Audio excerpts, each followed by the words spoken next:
I know that people say that when you're trying to teach kids, baby, they say that statement that means, oh, well, but we can't say, oh, well, because there is still hope.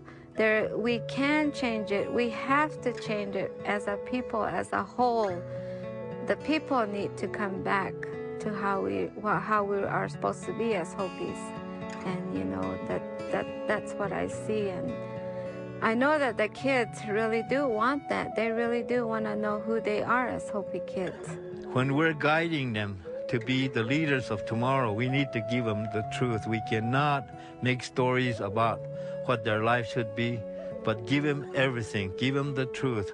The prophecies tell us that we need to look at our children because they will be the future leaders of our groups, our tribes, our communities, and we need to gear them up so that we need to guide them through their younger lives, give them the best advice we can give them, so that they, in turn, when it's their time, can be our leaders in the future.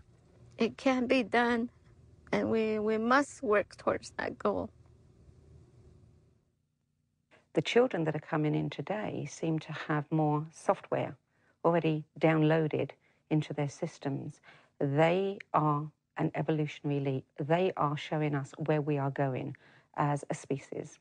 And I believe that these children come in with more neural pathways connected, more abilities that we all have, but we've lost over the centuries. Are we seeing evolution happening? I don't know. But if you have any belief in natural history and the Darwin phenomenon, then you have to say that evolution has to happen. It does happen. We're just so used to it happening so slowly that we don't get to really recognize it. Those of us that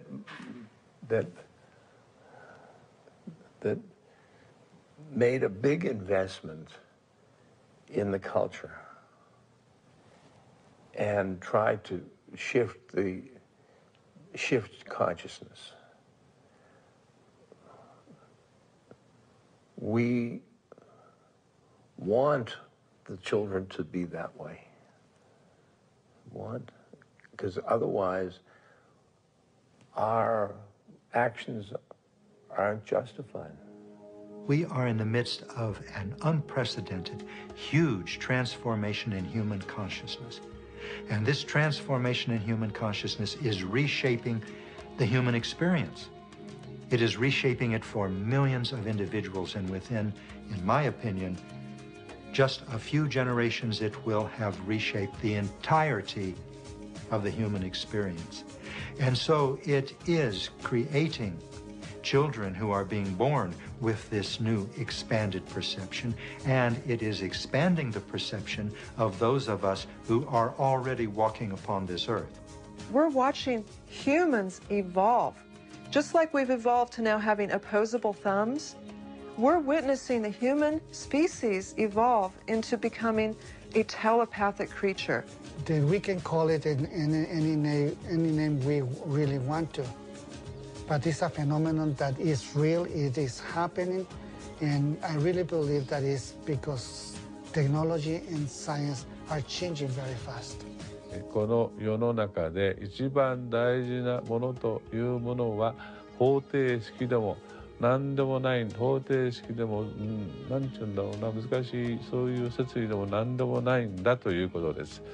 結果的にその一人一人のしかも集合的な市民の、心意識というものが反映されてそれが全ての生命現象を作っているんだよという。We are pioneers of a new humanity.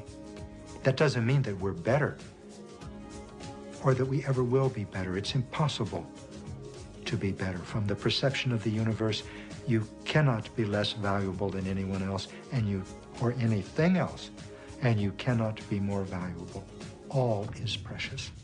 They are our future, and they're here to simply help usher in a new golden age, where love will triumph over fear, and awareness will triumph over ignorance.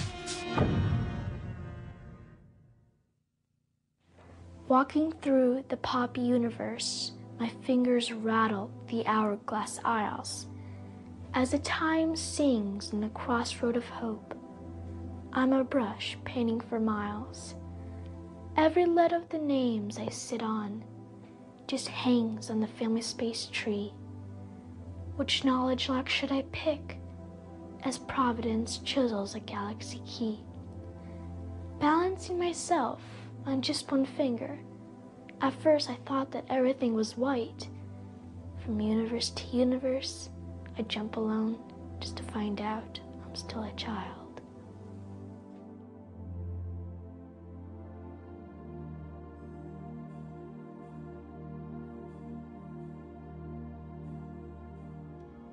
The greater event is not the appearance of indigo children, but the birth of an indigo world.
My message as an indigo, as a human being, as a child of God, was probably said most succinctly by Bill and Ted in their excellent adventure, and that is, be excellent to each other.